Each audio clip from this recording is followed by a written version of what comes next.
Setiap hari kita datang ke kampus ini, belajar, berkegiatan, makan, mengobrol, semuanya terasa biasa-biasa saja. Tapi di balik aktivitas itu, ada satu hal penting yang sering kita lewatkan. Limbah organik. Sederhana sih kelihatannya, tapi justru yang paling banyak kita hasilkan. Dan ketika tidak dikelola dengan benar, dampaknya justru kembali ke lingkungan tempat kita belajar. Pertanyaannya, apakah kita semua benar-benar sudah menyadari hal ini? Menurutku, masih banyak penghuni kampus yang belum menyadari akan pentingnya pengelolaan sampah.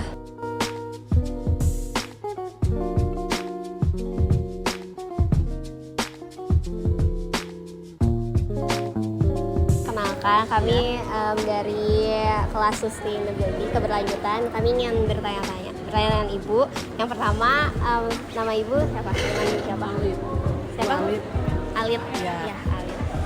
Untuk pertanyaan kedua, Ibu sudah berapa lama berdagang di sini? Kalau ibu mah kerja di sini baru 1 tahun, mau 1 tahun. Kalau ini mah buka dagang dari pertama, katanya dari pertama ITB ini. Oh iya, Iya. dari ITB Kampus Jatinangor ada. Iya. Lama ya. Lalu kayak kira-kira Ibu jualan apa aja dan kayak sampah-sampahnya tuh apa aja? Paling sampahnya kan sayuran ya. Buka sayur. Kalau masakan kan emang yang ada di sini kan ada ayam. Cuma nggak banyak yang apa sih minat gitu ya.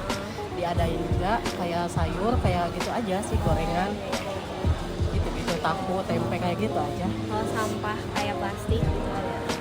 Yang basi, yang nggak habis gitu. Iya. Perasaan di sini mas habis terus. Habis aja gitu ya. Kalau ada sisa sedikit suka dibawa ke rumah. Jadi ibu masak dari pagi itu yang baru semua. Oh iya. Ini masak di sini semua. Lalu, Jadi nggak dari rumah. kalau cara Ibu mengelola sampah-sampah tadi itu gimana Bu? Apa kayak langsung dibuang atau kayak Ibu olah lagi? Enggak, ada yang penampungannya lagi di Ada sini. penampungannya. Ya. Jadi ibu mah udah ini sampah nanti dibawa aja ke sana ke pembuangan yang khusus gitu. Oh iya. Lalu kira-kira nih kan tadi sampahnya dibuang. Kira-kira Ibu tahu gak kalau sampah-sampah itu tuh bakal diapain lagi? Kurang tahu ya ibu. Iya. Kurang tahu sih. Biasanya kalau sayuran plastik gitu kan suka dipisahin kalau di dalam. Itu tetap dipisah tapi ya. Iya. Jadi itu aja sih Bu. Makasih ya Bu. Iya. Selamat siang Mas. Iya, Izin wawancara buat tugas prinsip pengantar keberlanjutan. boleh. Jadi pertama kalau boleh tahu nama Masnya siapa? Namanya Aceng, Aceng. nggak Fadil kata. Fadil. Oke. Iya. Kalau boleh tahu kakak udah berapa lama jualan di sini? Ini sih sebenarnya punya orang tua, cuma kalau akunya sih baru 2 bulanan sih. Oh 2 bulanan. Iya, sebenarnya ini udah 2-3 tahun lah. Oh berarti dari kira-kira 2022. Iya. Oh, oke. Nah, kalau boleh tahu kira-kira berapa banyak porsi yang bisa terjual setiap harinya? Porsi dari 150 sampai 200-an lah sehari. Oke. Nah, dari hasil jualan ini kira-kira kan ada sampah ya? Iya. Nah, sampahnya itu kira-kira bakal di kayak manain kalau dari sini? Apakah bakal dibuang atau diolah dulu sendiri di sini? Kalau yang kayak sampah organik yang dari bawang-bawangan atau segala macam itu biasanya dibawa dulu atau dijadiin pupuk ya. Kalau misalkan kayak plastik atau kardus-kardus begini biasanya langsung dibuang.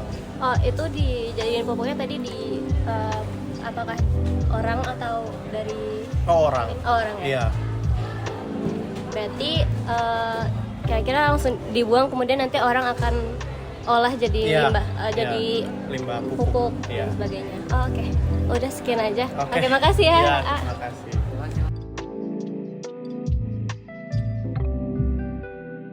Halo, jadi kenalin aku Sofia. Aku Sheila dari kelompok 3 Sustain. Nah, jadi pertama aku mau nanya nama kakaknya siapa? Namaku Danis. Namaku Amri. Nah, kalau biasanya kalau lagi istirahat atau lagi jajan-jajan di sekitar ITB ini, biasanya jajan apa seringnya? Atau makan? Biasanya sih jajan ke Indomaret ya, beli minum gitu, air putih aja. Kalau aku sih paling makan siang di GKO 2 sih. Nah, kalau biasanya jajan gitu atau makan atau apapun lah, itu biasanya ada nyisa nggak? Air putih sih biasanya sampai pulang ya, ke bawahnya ya. Iya sih. Iya. Lanjut. Kalau makan siang gitu? Makan siang kayak elok keluar. Oh, Iya. oke. Iya biasanya sih. Nyisa tempatnya aja sih kayak tempat nasi gitu. Jadi ada sampahnya. Paham. Terus sih kalau misal ada sampah yang nyisa, itu tuh dikemanain? Dibuang dong. Dibuang. Iya, dibuang ke tempat sampah. Dibuang ke Oke. tempat sampah. Nah terus kalau dibuang kayak dibuangnya kemana? Apa ditinggal? Kayak ditinggal di meja aja, Iya. tunggu itu. Apa di tempat sampah yang kayak gini? Enggak dong, inisiatif sendiri ya. Iya, kalau Dibuang kita ke tempat sampah. Dibuang ke tempat sampah. Terus kalian tahu gak nih kalau sampah-sampah kalian tuh bakal diapain, dikemanain? Dibuang ke TPA. Ya, TPA paling. Iya, dibuang ke TPA. Ditaruh di TPA. Dikelola mungkin. Dikelola sama sana lah, sana. Nah, dikelolanya tahu nggak kira-kira jadi apa? Wah, nggak tahu diapain tuh. Kurang tahu tuh. Oh, nggak pernah tahu ya. Iya. Ya udah sih. Oke, itu aja Kak, makasih ya. Kok nggak dikasih tahu jawabannya? Gak tahu juga Yaudah kita. ya. Iya. Oke, makasih ya Kak. Kasih. Berdasarkan wawancara yang telah kami lakukan, kami mendapatkan masalah bahwa kebanyakan penjaga kantin dan juga para mahasiswa tidak mengerti bagaimana cara mengelola sampah dan juga tidak tahu bagaimana sampah tersebut akan dikelola. Dengan begitu, kami membuat solusi bahwa pengelolaan sampah di ITB Jatinangor ini harus lebih efisien dan juga lebih jelas tujuannya. Contohnya adalah dengan pengelolaan sampah dengan membuat kertas. Proses pembuatan kertas juga sangat mudah dan sederhana, yaitu dengan mencuci dan memotong kecil daun yang kaya serat. Rebus daun ini dalam air berakali seperti soda abu selama berjam-jam. Tujuannya adalah menggunakan memisahkan serat selulosa dari zat lilin dan pengikat lainnya. Setelah lunak, bilas serat hingga bersih dari sisa larutan rebusan. Hancurkan serat, bilas dengan pemukul kayu atau blender industri sampai menjadi bubur serat atau pulp yang halus. Tuang bubur serat daun ke dalam bak air, gunakan cetakan untuk mengangkat dan mencetak bubur. Goyangkan cetakan perlahan untuk meratakan serat dan mengeringkan air.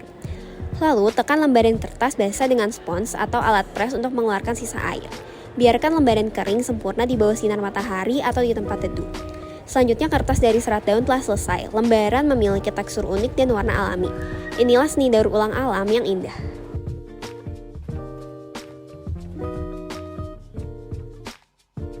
Selain pembuatan kertas, sampah organik juga dapat diolah menjadi pupuk kompos. Dan ini adalah tempat di mana sampah organik tersebut akan diolah menjadi pupuk kompos di ITB Jatinangor.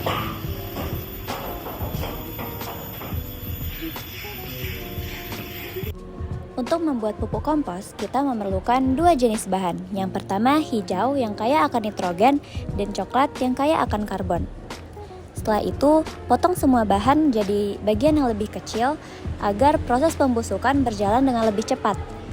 Kemudian, buat lapisan berselang-seling di dalam wadah, mulai dari coklat di dasar dan ditaburi sedikit tanah sebagai starter, lalu tumpuk dengan hijau.